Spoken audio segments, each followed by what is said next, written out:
Hey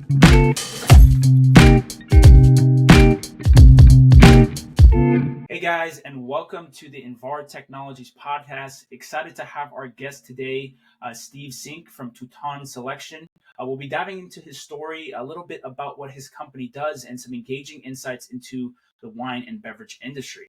So I'll go ahead and just kick it off to you, Steve. If you could just introduce yourself, tell a quick snippet of your story and your background prior to working at Touton Selection. Sure. Well, first of all, thank you for having me, Alessandro. I appreciate being here. Of course.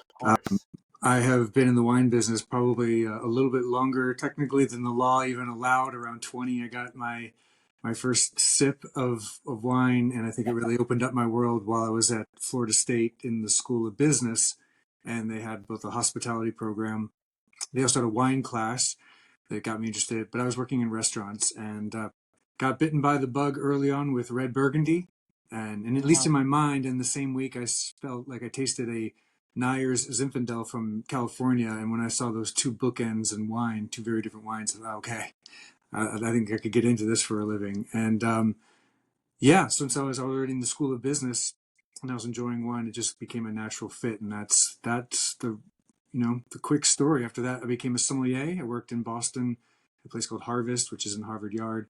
And then I've been the supply and wholesale part of it in Florida for the last 20 years. That's awesome, man. You love to see that. I mean, I have a similar background. So I'm Italian, and my family is all from Italy, and so I grew up, with wine, like from a young age, right? Everyone's drinking wine, and we also my parents own like an Italian restaurant, and so they would, I would say that I have like somewhat of a knowledge of wine, but there's definitely it's definitely such a fascinating Yeah, it never ends. I tell my team, anybody every day is a school day. I mean, because vintages change, the trends in our market and globally change, outside factors change how we go to market. Whether it's a war or a tariff or whatever it might be.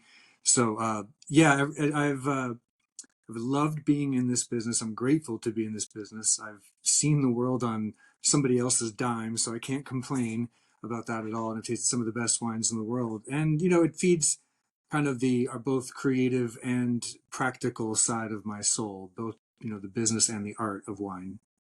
Yeah, no, that was actually going to be a question of mine. I was curious, it's such an interesting industry to be in, the wine and the beverage industry in general. What is it about, your job that you're really passionate about? I know you just touched on it, but if you maybe just go into it a little bit more, I'm curious to hear about that. Yeah, sure. I mean, I think first and foremost for anybody, I hope in sales is that they love the thing that they're selling, because that changes the entire way you approach your day and your career. So, I think I would feel differently if I sold ball bearings for a living versus selling wine. We love the stories, but specifically in fine wine, one of the best parts about it, and this is not to knock anybody who makes 1 million cases of wine a year, because I think it's actually quite impressive to make 1 million cases of wine consistently. But when you make a wine in 1 million cases, there is just that consistency of flavor and profile every single time. For me, in the fine wine business, the joy is, hopefully this isn't a dated reference, but it's the Cracker Jack box, meaning the surprise inside is what's so exciting about fine wine. Every year, every vintage, the way, even a few months between when I've had the same bottle, it's a living, breathing product, and so it changes over time, and that's what makes it so interesting. Yeah, that's a great point. And I'm sure you've kind of been inside the industry for a little bit, right? And so you've probably seen it evolve and kind of change, obviously in the past, 10, 15 years. But what would you say are the current trends that you're really noticing inside of the wine industry? Kind of where are the winds blowing? What are you particularly seeing? Yeah, the biggest challenges I would say for the wine business is spirits, number one, and cannabis, and lower alcohol in general. So we have kind of a mixture of things pulling away from wine. Spirits dominates and has overtaken wine in terms of the number of dollars and amount of liquid being sold. And I think that makes sense because there's an ease of entry into it. People look at wine and think, oh my gosh, it's so mysterious and I have to know so much and I can't say the wrong thing, versus just ordering a vodka and tonic or whatever it might be. It's it's easier to get into, I think, for most people to understand spirits. They don't feel like so intimidated. Craft beer had its moment. That's going through a little bit of a downturn at this point. There's been probably too many, just as in wine business, probably too many producers. Um, but the movement towards cannabis is a big change. When I've had Total Wines come to me and say, what THC infused beverages do you have to offer? I know the industry has really changed.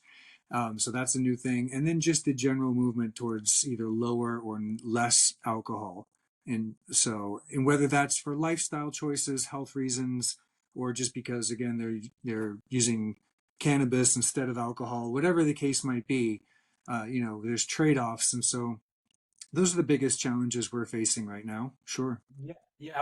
I was listening. Had someone on the other day, and we were talking about kind of the consumption for the people in the age brackets of like 21 to 30 is like some of the lowest of our generations, right? In terms of people Absolutely. drinking alcohol. So it's such a crazy. I was surprised to hear that statistic, but maybe it does make sense. They're going to use other substances or other things, right? That instead of alcohol itself. So it's always interesting to see the trends, right, and see how things kind of move in It play. is, and it is. I think there's an affordability factor. I see this with my own daughter. She's 22, and Uh, she's not a particularly big drinker, although she likes a glass of wine here and there.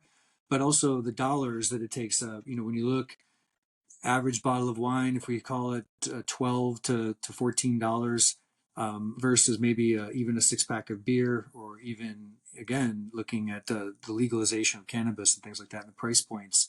There are there are cheaper ways to get into the market if you need a buzz, so to speak, and that yeah, is again another factor. got it. Yeah. Well, if you could just tell me a little bit about some of the main products that you guys are obviously offering over there at Touton Sure. Selection. Yeah, Touton is a family owned wholesaler, which actually makes us kind of unique in the business because at this point we operate in 11 states. So most companies that operate outside of one or two states have probably become more of a corporate. One of our bigger competitors that'd be the Southern of the World, Breakthrough, Republic National. Those are the big three in our industry. And while they still have some family ties, we are genuinely family owned. One of the big differences about who we are too is that when you deal with the largest distributors, mostly they focus on what I would call commodity wines and brands and spirits, things that everybody knows and knows well because they market them to no end and they do a good job of it. But that means that there's almost no space for a smaller, more boutique, more family owned, or somebody's blood, sweat, and tears into a product. And that's, I think, where we step in. We offer and represent wineries who are not big enough to hire people to go out and represent them nationally. So they hire somebody like us to try to get their products on the shelf, to tell the story and not just take an order. And that's the biggest difference. We still tell stories. And that's something we talk about a lot in our business, especially in fine wine. That's typically what separates us from another product or another family or another producer. It's the Yeah, I stories. mean, yeah, Mm-hmm. I mean that's such a great point because that was my follow up. I was going to really ask, well, what type of unique value does Touton Selection really bring to their customers? But I like that Well, there's you already, another part of it too. yeah, And pardon me for interrupting. The other big part that we focus on that makes us, we've had to find something that makes us a little bit different because we don't have brands that people say, "Oh, I've got to have that." I know that wine so well. Uh, hmm though instead, we also, from a business perspective, we focus more and more on either developing some of our own brands or finding ways for customers to do cross docking, and that way they can buy pallets more quickly. We house less of the inventory. They're picking it up at a point of either FOB, sellers, or some sort of a logistics warehouse, and to be able to offer wines that way. Our goal is to enhance margins. Since I don't have brands like a Camus where people are getting, everybody has it, but they get squeezed on the margins if you're a retailer or restaurant because everybody has it. Everyone knows what it should cost. So you can only charge so much because the person down the street has it as well.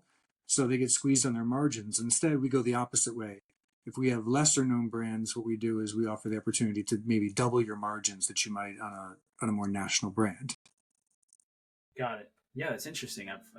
It's a cool approach that you guys got going on. You definitely Well, it's really a got. little bit of a guerrilla warfare when you are fighting these major companies, but that makes us more nimble. It makes us responsive. and it allows us again to find ways to add profit. And that's how a lot of times we try to sell ourselves, is that you may not need us until you realize how much money you can make off of our wines. Yeah, that's awesome. I love that. I always love seeing the little guys get in there, right? And they fight the Look, everyone it loves might a be good crumbs, and I mean, in uh, Florida alone, you have a $6 billion worth of alcohol, wine, whatever that means, wine, beer, spirits, all in one, $6 billion easily in total revenues coming in just for the state. And the big three would represent about 95% of that revenue. So even crumbs, so to speak, at $500 million is something that we would love to get our bite at. no 100%. Well, I did want to segue a little bit because we obviously are a technology company over here at Invar Technology, so Mm-hmm. we always like to understand and really get into the weeds of things when in terms of technology within different industries. So I was curious to get maybe your take on this. If you could, what you see currently as kind of a big challenge with technology, maybe in the wine industry or the beverage industry, um, that you see in either relation to your company or just in general that you're kind of aware of. Right. I mean, I think the biggest, probably anybody would tell you, information, right, is the key. But it's not just the information itself. It's oftentimes, what do you do with it? How do we actually see results from some of this? This would be anything from geo-targeting ads was a big thing for a while. People would come to us and say, or go to a retailer and say, hey, ABC Fine Wine Spirits, you have 125 stores. If you put this new brand in here, we're going to run geo-targeting ads, for all the locations you have it at. That sounded great. I don't think anybody's ever been able to really quantify whether or not that increased sales specifically at ABC, or just the brand overall, or was it just money spent sort of into the ether with some general and sort of vague brand recognition. Those things are very hard to quantify. And then on the other side, just the data from an internal standpoint, we could, if you could find ways to more sort of sift through all of the laws. Number one, you have 50 different states, sometimes with more than 50 different total laws involved. You have Yeah. somebody in Tennessee where it's county by county. So you have unique laws that you have to do county by county. Beer, for example, may have to post a price, but wine in Florida does not have to post a price. My point is, there's so many laws throughout all the states that I don't think anybody does a very good job of sifting through all those laws in order to effectively create programming and incentives and how to go to market approaches, because there's just so many.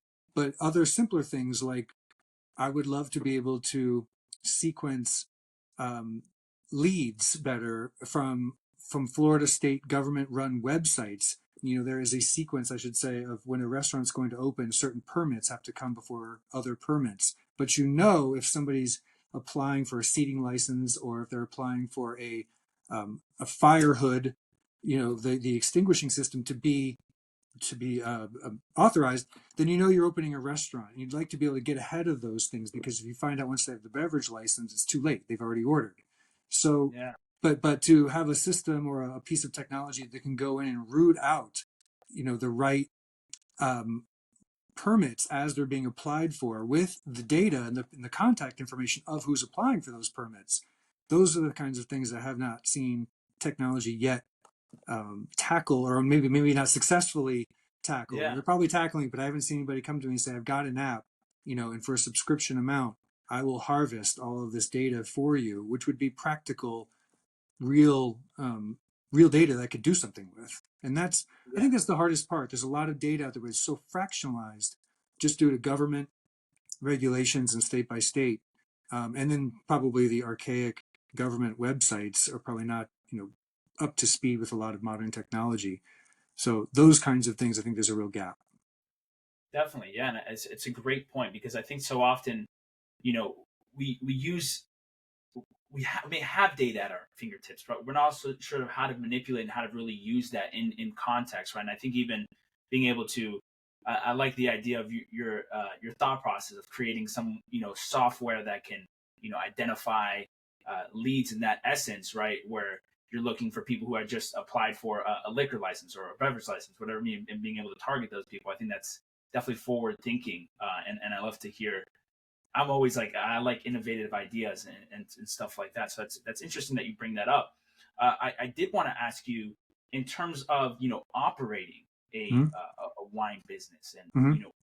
what are the biggest challenges that come with that, and if you have any advice that you found very helpful in kind of making sure you guys streamline your operations and really things that really run smoothly at your organization.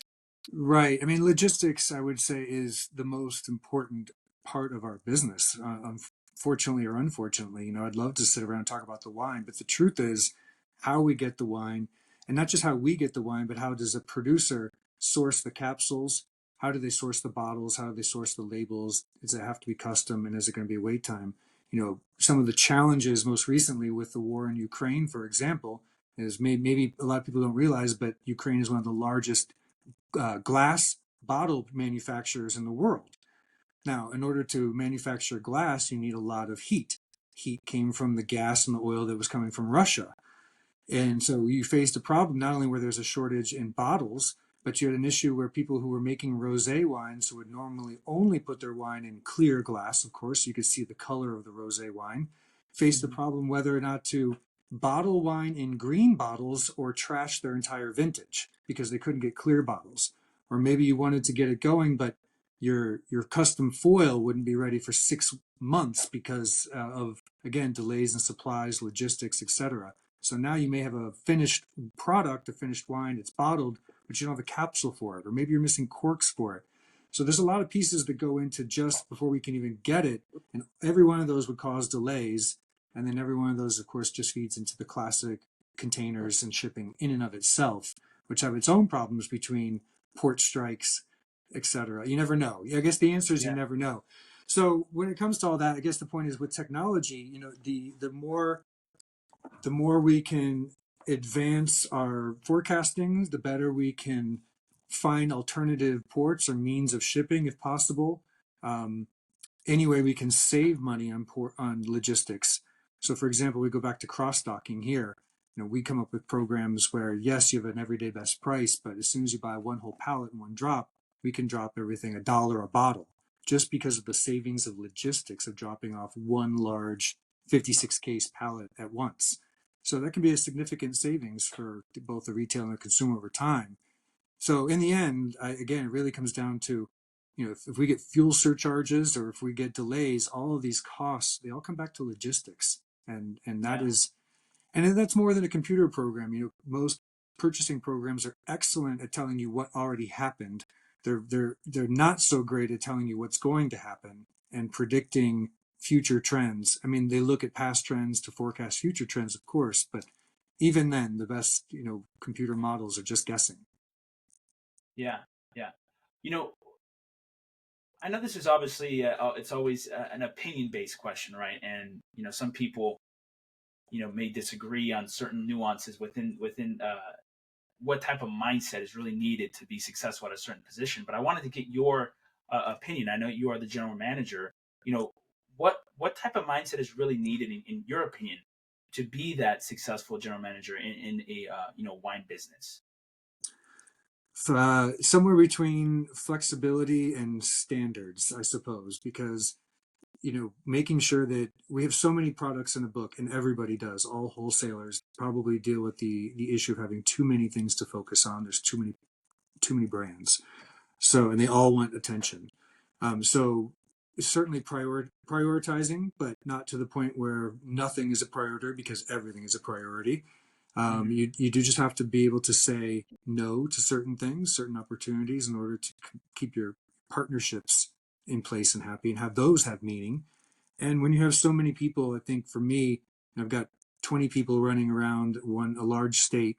And so essentially hiring people that you believe are almost entrepreneurial in spirit, that they look at it like their own business and they go out to manage their own business. So there's no time for micromanaging. It's setting your goals, setting your standards, setting your expectations, communicating them multiple times, communicating them, and then and following up, but not without micromanaging them and letting them have the Yeah. freedom to go out and do what they need to do. Because if they don't get it and if they can't do that on their own, this isn't the right business for them anyway. I think that's sales, just period. So, and Yeah. it's I've been in the business a long time, just a lot of experience. a little bit of psychology and a little bit of having my own kids probably helps me deal with 25, reps and 1,000 customers and 100 suppliers. So, Wow. Yeah. No, that's awesome, man. And I think it's great advice, especially when you're managing a group of people, and you are that leader, right? That essentially, that they look to. And so to be, not to be the one that's always hovering over their shoulders, right? Watching every single waking move that they do. yeah, maybe it's different for people who have a more of just a team inside an office, or something that's not geographically spread the way this particular role is. So, but everybody on this team is grateful for the fact that they get to essentially be their own boss within their Yeah. territory. Yeah. Yeah. What's the vision, man? What's the vision for the next 12 months? I don't like to go 5-10 years. I think that's a little bit far out. But Hmm. for Touton Selection, the next 12 months, and for yourself, what do you currently got on the agenda for the next year? Yeah, this year we are working on some of the trends that we just talked about. For example, we are introducing some non-alcoholic sparkling products that are high end instead of racing to the low end. Where we probably, like many other people, feel that premiumization is the way to go. Hmm. We would rather sell to a bit more of a luxury product and a higher quality product than worry about racing to the bottom. For somebody like us, even though we've been around 40 years as a company, we're only 10 in Florida. So we're continuing to build our reputation. And we do that simply, I'd say, every day. It's bottle by bottle, sip by sip. Where we don't have order takers here, we have to go out and sell every day. So my mantra is always liquid to lips. We've got to get people to taste. And so, Liquid to lips. that's our goal, is to continue to build our partnerships methodically, sort of organically.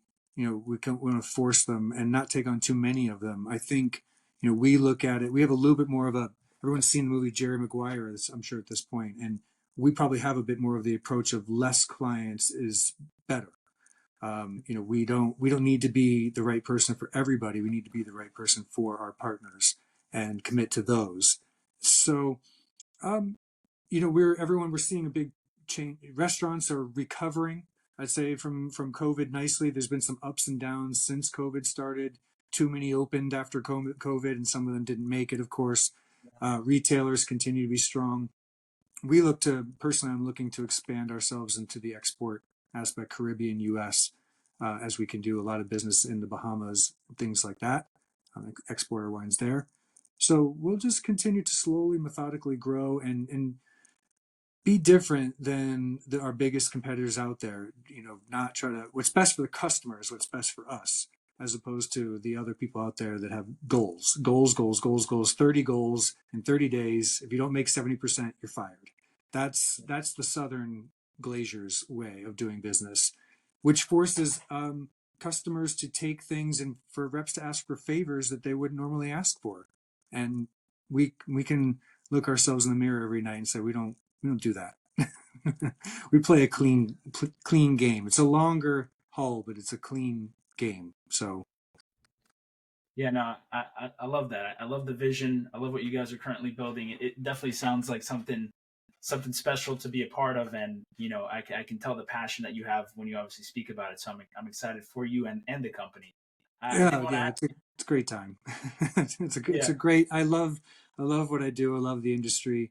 It's going to have its challenges, but we deal in the steady, I think, a lot too. We didn't get into canned hard seltzers when they were a fad. We didn't get into having, skull shaped tequila bottles or machine gun tequila bottles, those kinds of things. We don't get into the fads. We say slow and steady. We work with the classics. We tell the stories, and in the long term, that's how wine has survived. definitely, definitely. What's your favorite wine on the Touton Selection? What's your Oh go to? gosh, yeah, I get that question a lot, and I think after 25 years, people ask me, "What's the best wine? What's your favorite wine? What should I drink?" Uh-huh. The answer I want to tell everybody comes down to joy. In the end, if you're sipping it and it's bringing you joy, it's a good glass of wine. That's all. I don't really have anything else to say about it because wine is so personal, it's so subjective. And what Yeah. I like is not what everybody else likes. But if I was going to generalize, I tend to these days look for a little bit more moderate to lower alcohol wines because I want to have two glasses and not just one. I look for Yeah. things that are less oaked because I want the purity of the fruit and the vineyards to shine through. And Yeah. I'm just looking for what I would call real wines, wines that are not have not been manipulated with things like mega purple concentrate, or they've gone through spinning cones or reverse osmosis or whatever they've done to concentrate and homogenize their product. Again, I go back to just wanting things to shine as their own personality. That's what in the wine business we call terroir. It's the all-encompassing expression of the land coming through in the bottle. And so I like wines that do that. They got character. They got their own individual. That's all. Yeah, I love the way you put it. I love the way that you put it. It's been a pleasure getting to know you, Steve, and getting to hear a little bit more about your company. I kind of like to always end the podcast with a loaded question, and so I'm Fire curious, away. to hear you've been dropping a little bit of some nuggets of wisdom throughout this podcast, but I'm curious, what are some of the most important things that you've learned in your career that you'd be willing to share with the audience?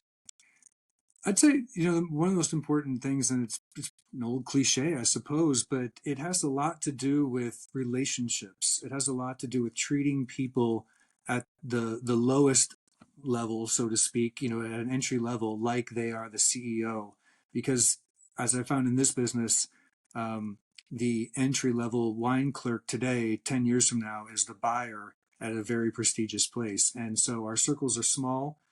And so we have an also important saying: don't knock products that somebody else carries, because you might be selling them tomorrow. And so Yeah. I think just taking the high road. We deal with a lot of difficult customers. I was training somebody just the other day, and I said, you're going to get tested. You're the new guy. Your customers are going to test you, so stand your ground, but take the high road. And Yeah. and so I think that, but the relationships, it goes round and round. So don't burn your bridges, because you will find yourself stuck at some point if you do. Yeah, it's amazing advice. I remember someone told me, it always stuck with me. You only have one name. Yeah, yeah, Don't and ruin yeah, I it. think that's exactly right, Alessandro. It's taken me 25 years to build my reputation, but I could absolutely get rid of it in 25 seconds. Yeah, I could yeah, blow it away, and everyone would hate me in 25 seconds. So, yeah. yeah, Definitely that's it. That's it. love it, man. Well, hey, it's been an absolute pleasure, man. Thanks for coming on and sharing a little bit more about what you guys are doing. I'm super excited to see. I might even have to order maybe a Touton Selection after we've talked today, because now I'm curious to taste one. We gotta. Oh yeah, well you can just look on the back of the labels if it's imported from, if it's not domestic, because they don't have import labels obviously, but if you look on the back of any wine from outside the country, if it's from us, there'll be a little Touton logo on the back. So it says Awesome, imported by Monsieur Touton. So thank you. awesome, I really awesome. Yeah. appreciate you having a chat with me. It's been fun. Yeah, man. So if people obviously they hear this, either want to talk to you or they want to reach out to your company, what are the best ways to go about that? Sure. They could either reach me at steve.sink at mtouton.com. That would be one thing. Or I don't mind giving, my cell phone is on the website, so I don't mind giving that out. It's 561-693-9699. You call me Perfect. direct Well, anytime. I'll go ahead and include those in the description so that they can reach out to you and hit you guys up if they want. Terrific. All I right. appreciate that. All questions Awesome. welcome. I get customers, I get trade questions, and I get people who just are, hey, I'm just a consumer, and I'm looking for this wine. So yeah, Yeah. no problem. Well, great. Well, thank you guys so much for stopping by. If you guys did watch it all the way to the end, please make sure to like, comment, and subscribe for more content. We do appreciate you stopping by, and we hope you guys have a great rest of your day. Thank you again, Steve. You were No, phenomenal. thank Hope you, you have a great Alessandro. Appreciate it. rest of your day as well. Cheers.